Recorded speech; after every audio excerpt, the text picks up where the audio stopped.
I've been out exploring the world, gathering new samples for use as a crystal radio detector, and I thought you might like to see what I've been up to.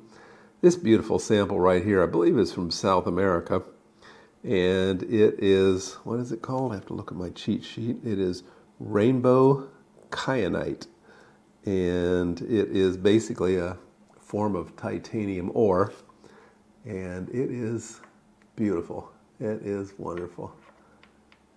Yeah, look at that. It is just really stunning. I hope the camera gets it in its full beauty. However, the bad news is, as a crystal radio detector, it is really, really poor. You'll hear a little spark, static, whatever. But yeah, that's about it. Nothing special out of this one. Okay, so the next one, I think I also got this from South America. This is called Peacock Ore, and the beautiful samples look like a peacock. I don't know if it's capturing that, the sparkling right there, but yeah, this one's kind of dull, which is why I got it, because it was cheap. The good stuff is really expensive, and since I'm just going to stick it in a radio, I don't really want to spend lots of money doing it. But again, this is all looks and no go. So Peacock Ore is out. I also saw a video on a guy who made a transmitter out of using titanium oxide. No, sorry, not titanium. Tin oxide as a detector, as a like a diode. And I thought I would try that, so I ordered some tin plate. This is kind of weird stuff because it feels a little bit like lead. It's a little stiffer, but it still bends relatively easily. So I just stuck that in a torch until it melted. You can see that. And this is pretty much, this side over here, the little one over here, is burned. And this one over here is just heavily melted and oxidized. Yeah, as far as a crystal radio detector, nah, don't bother. It's very weak.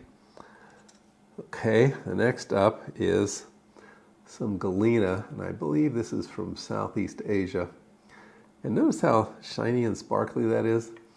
Now, as a kid, we used Galina, and it came locally from the Midwest. And our stuff was dull gray. I mean, if you ever seen like an old block of lead, you know, it develops that kind of really dull lead gray color. Well, this is nice and shiny, and I'm not familiar with this. As a detector, it is much weaker than what I am used to. So if you find this, yes, it looks beautiful. It's a nice sample. And when you get it in rock stores, yeah, sure, they're trying to sell you the beautiful thing because they get paid more for that, right? But as far as a crystal radio detector, far inferior. And in fact, on a scale of 1 to 10, I'd probably give it a 2 or 3. Okay, so let's get into stuff that's a little bit more familiar. This little sparkly thing is actually iron pyrite, and we know from past videos that iron pyrite is a pretty decent detecting material. Yeah, and so my theory in the past has been that the more interfaces that we have to choose from, the better the chance of us getting a good hotspot and having a very good detector. However, that theory is not holding up very well, at least not with this piece. I found that, yeah, this did not produce good quality sound. And I'm starting to backtrack on my theory that maybe what happens is if you have too many interfaces, you have too much resistance internally, and the electricity just can't pass through here to the point. So this was a bit of a disappointment. Again, it's attractive, but it's not great. I got this piece now. Let's go kind of do a level set. These over here are the original ones that you've seen in my past videos. And you notice they're kind of dull. They're not really very interesting looking. Don't have a lot of crystal interfaces. They got contamination in them. And I've found various spots on these work really well. but again, they're not beautiful. Compared to this one, this is a very nice, shiny sample.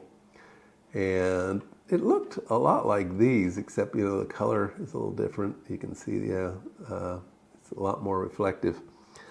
But this one has been disappointing. I've had trouble finding good spots on here to actually get good reception. Roughly the same as this. Not sure why, but my guess is that different iron pyrites from different areas of the world have different composition. Some work better and some don't. So this is from Southeast Asia, and my understanding is so are these.